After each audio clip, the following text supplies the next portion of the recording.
Sa inilabas na resolusyon ng Korte Suprema kahapon tungkol sa impeachment complaint kay VP Sara noong nakaraang taon, muli nitong pinagtibay ang orihinal nitong desisyon na hindi sang-ayon sa saligang batas ang Articles of Impeachment na iniangat ng Kamara sa Senado. Maging malinaw muna tayo ha, batay na rin sa Korte Suprema, hindi ito exoneration sa mga isyong kinasangkutan ni VP Sara.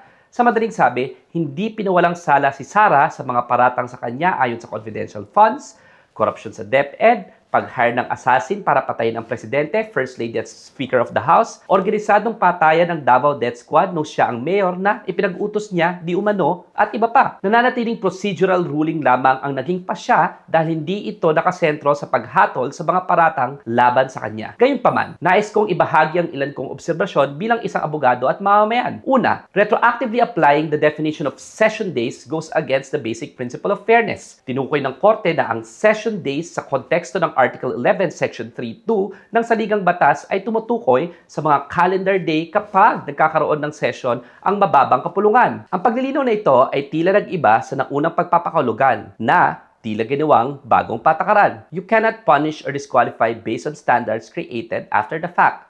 That's changing the rule in the middle of the game, which is unfair to those who followed the rule in good faith.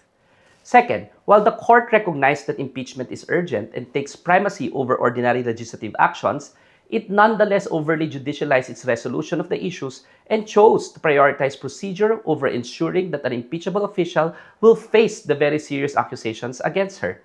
In other words, kahit seryoso ang mga akusasyon at urgent ang pananagutan, the end practical effect of prioritizing procedure and interpretation not in any way found in the actual text of the Constitution rendered the accountability process ineffectual for more than a year. Isang taon na hindi mapanagot ang dapat managot.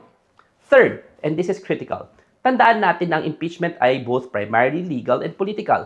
Let's remember that Sara has already been impeached by a vote of 215 members of the House of the People, the body tasked by the Constitution to initiate impeachment proceedings. Ang tanong na whether an impeachable official should be impeached is also a political question, and the Supreme Court should have respected such a vote as well and should have found a way to give effect to the vote instead of preventing the House from proceeding for a year in initiating the trial. Ating alalahanin, sa kasaysayan ng batas, hindi palaging tama ang isang unanimous decision even by the Supreme Court.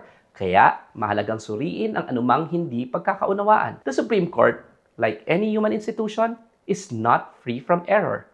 And when we know and believe that the Supreme Court is wrong, it is our duty as citizens to respectfully articulate this belief. Basahin ang desisyon at resolusyon, then ask yourself, is this justice or just procedure overruling discussion on substance and finding out the truth? Agyamanak, Attorney Dino De Leon po, and dapat patas sa batas.